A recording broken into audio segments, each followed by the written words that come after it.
This guy look familiar? He's Juan Garcia Abrego, allegedly responsible for much of the illegal drugs on America's streets coming up out of Mexico.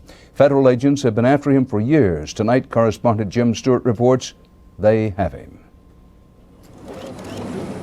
He was the first international drug trafficker to make the FBI's 10 most wanted list, and now he's the first on it to be caught. Mexican police last night nabbed Juan Garcia Abrego, a dual Mexican-American citizen, outside his headquarters in Monterrey. He was flown to Mexico City and is expected to be deported to Houston to face trial. The arrest made good an emphatic promise last year by Attorney General Janet Reno. Juan Garcia Abrego is going to be tracked down by authorities on both sides of the border, and we're going to do everything in our power to see that he is brought to justice. Garcia rose to prominence as a marijuana smuggler, but later set up a billion-dollar cocaine distribution network for the Colombian cartels. At one point, he is believed to have even used old commercial jetliners for bulk deliveries. Today's success partially makes up for the escape late last week of another drug kingpin.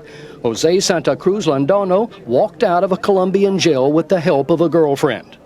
How the drug kingpin came to be arrested may be a story within itself. He had a small army of bodyguards and paid millions in protection money, apparently to the wrong people.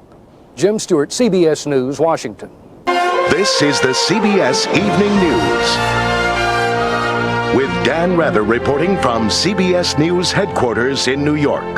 Good evening. One of the most notorious drug thugs in the Mexican cocaine connection is now facing the possibility of life in a U.S. prison. A federal court jury in Texas convicted Juan Garcia Abrego on each of nearly 24 charges of trafficking drugs by the ton and money laundering in the hundreds of millions. Scott Pelley has our report. In the world of the drug trade, Juan Garcia Abrego was an overlord, a man who investigators say controlled 1/3 of the cocaine consumed in the United States. He caused a great deal of families and kids to suffer, and I can't see any better punishment for him than to have him go away forever.